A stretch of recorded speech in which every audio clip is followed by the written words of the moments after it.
I'm snuggling Patrick. Good morning, everybody. Mama A, Mama S here, and today we're going to talk about blog post number 49, and then there were 4. So,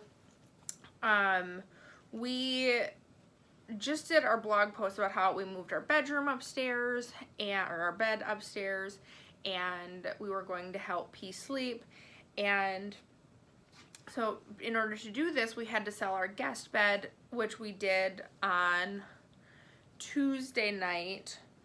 And then Wednesday morning, we get a text message saying little lady, who you've known to learn about and love in previous posts, needed a place to go. There were circumstances outside of her control that had led to her needing a place to live.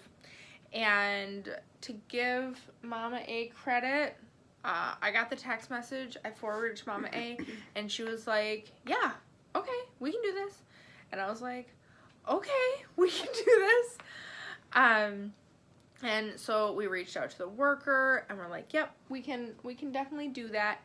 And then so that was Wednesday. Thursday, we knew for sure that she was coming, so we ordered another bed, and then, or we ordered, I guess, on Wednesday night, and then Thursday, we were kind of figuring out logistics, and Friday, she was here. Which was initially going to be for like a respite weekend, because everything had happened at her former home in that week. Everyone just kind of thought, maybe let's have her come stay here for the weekend, just kind of let some things settle down. It's a lot to take in, so it was supposed to be for respite.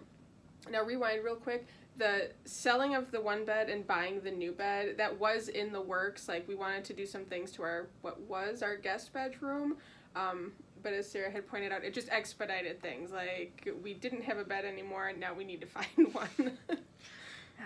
So a lot happened real quick. Yeah.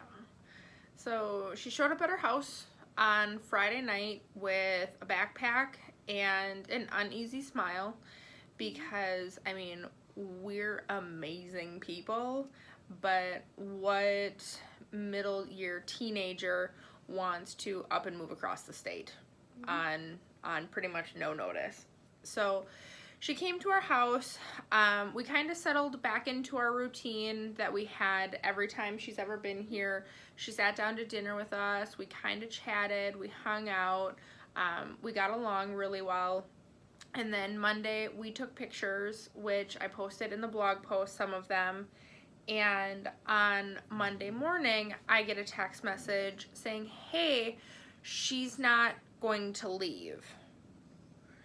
And we both were like, I'm sorry. Come again? What?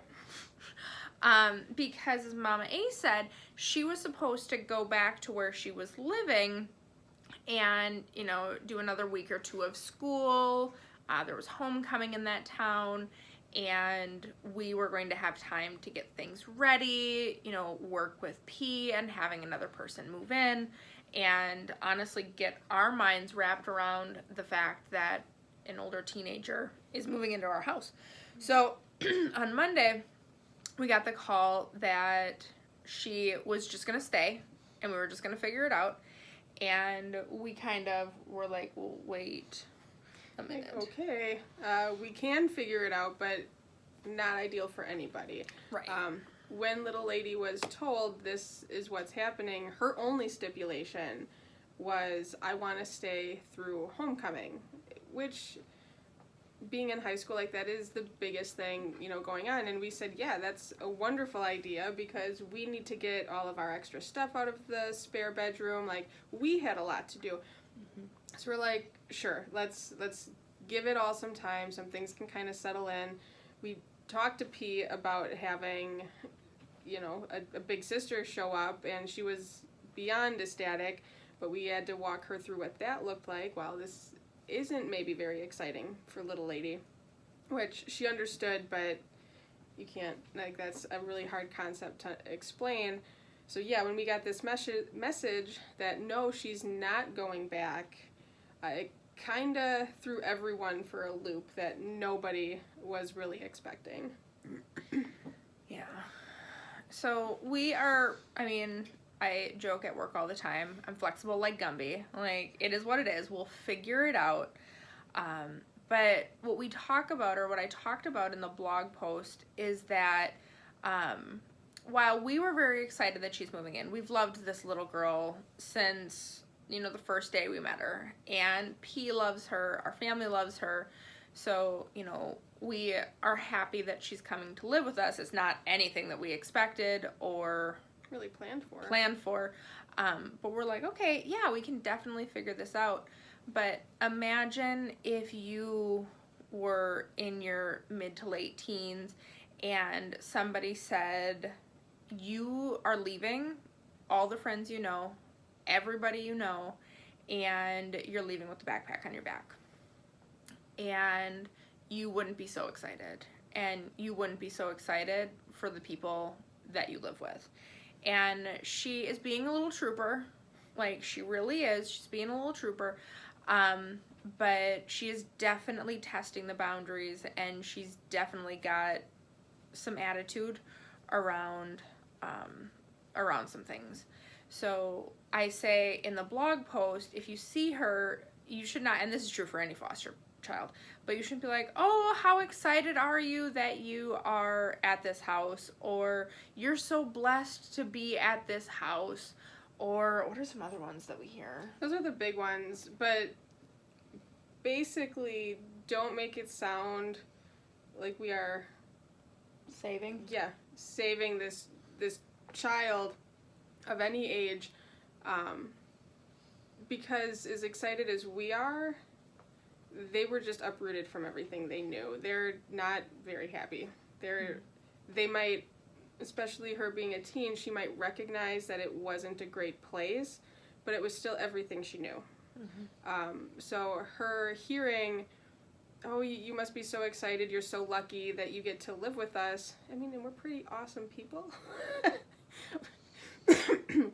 But like Mama S just said, everything was uprooted and she was sent to live here with nothing more than a backpack. That's traumatizing, and she's not feeling very excited right now. She did tell us that she likes it here. She's happy to be here, but it doesn't take back that she had to move again from a home that was supposed to be permanent. And that's a really hard thing to overcome. Those are a lot of emotions that she's trying to figure out how to find a middle ground on. And we're all trying to figure out what normal looks like, because for the last 14 months, it's been the two of us and one little precocious child who we do pretty well with, but, you know, she's got her quirks. And we've definitely had that all figured out, to now having a preteen, a full-on teenager, and all of our other little furry family members, and figuring out what the rules look like and what the expectations look like and what our routine looks like. And P has actually been struggling with that the most. The routine of, you know, there's somebody else in the house that gets attention, and, you know, do we still do everything in the order in which we used to do it, or do we, you know, do things in a different order? The chores list changed a little bit, so that's been a struggle, and it's been a lot going on. So if you see either of these two little children, just give them a smile, ask them how they're doing, and whatever answer they give you, it's the right answer. It's the right answer. These are their feelings, and we just validate their feelings and kind of love them through it. So we just wanted to update you, let you know what's going on in the Salzat house. This does fill up our house, so you should not be getting any more updates about, and then there was 5. There's not. There's no room.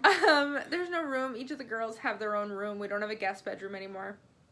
And honestly, this is enough for us to handle.